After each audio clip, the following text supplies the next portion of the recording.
Are the customers tossers to deal with?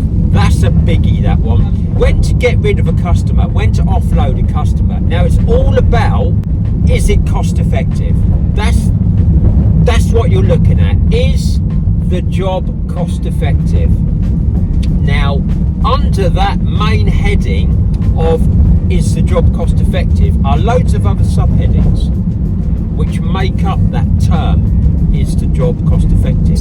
And the subheadings are, for instance, mine are, is the price right? Now, if the price isn't right, you can put it up. Is the job out on a limb? So is it away from all other jobs that you do? So there's no other job near it. It's not worth going out there for. Sometimes if a job is out on a limb, you can ramp the price up slightly to take into account the travelling time. On top of that, you've got the potential of picking up more work in that area. So there's that to take into account. Are the customers tossers to deal with? That's a biggie, that one.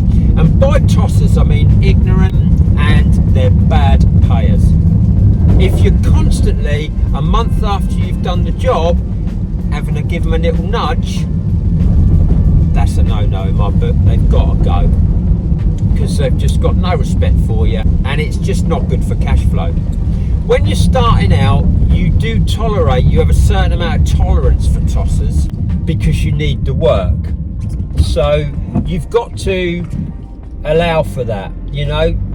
When you're starting out, you've got to suck it up a lot of the time and just put up with dealing with fucking idiots. But as you become more and more successful and your client base builds, then you can go through a cleansing phase of offloading these pricks. Are they ignorant to deal with? Are they slow payers? Is the job out on a limb? Is it dangerous? Is the job dangerous? Is there too much sketchy ladder work? That's another reason you want to be looking at offloading a customer. You know, and all of this is, like I said, when you're starting out, you're prepared to take on near enough anything. I mean, we've all done it. When I look back on some of the things I did in the early days, and bearing in mind there was no polling back then, it was all ladder work, and quite often I'd have people say, "Good bully, you don't have to take some risks," and we did. We really did take risks, and I cringe now when I look back on it, because some of the guys that we were, you know, when we were all coming up, everyone was in the same boat, ladder and everything, and some lads had some horrific falls and wound up near enough disabled, broke both arms, bad leg breaks, you know. So back in the day, we had no choice. We were starting out, we took on everything we could get, and everything had to be laddered. So, you know, I understand when you're starting out, you know, you're going to be taking risks that you won't be taking in a few years when your client base builds up. So yeah, the two reasons that we mainly offload jobs now are if they're bad payers and if the job's too dangerous. You don't want to be putting life and limb at risk just for the sake of cleaning some windows.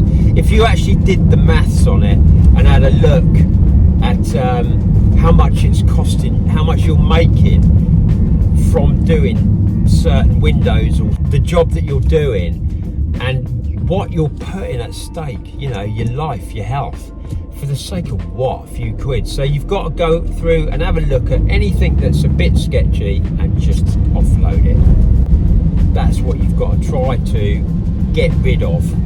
And then you'll find your round will become really streamlined and more profitable and more efficient. And then you just keep building on that. So you do regular price increases.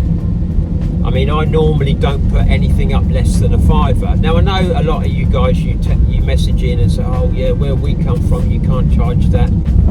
Maybe £2-3. Put jobs up by £2-3, you know, every couple of years. And be very disciplined with this, putting your prices up regularly. Every 2 or 3 years they've got to go up. And by doing that, regularly putting your prices up, and you're regularly going through a natural cleansing process with your round and thinking, well, that's dangerous, that's, you know, they're slow payers, and you're offloading the dregs, over time your business just gradually gets more and more and more profitable and streamlined, and that is what you're aiming to do. Anyway, I'm going to tune out now, and tune out? I don't know where this shit comes from half the time. Anyway, I'll see you next time.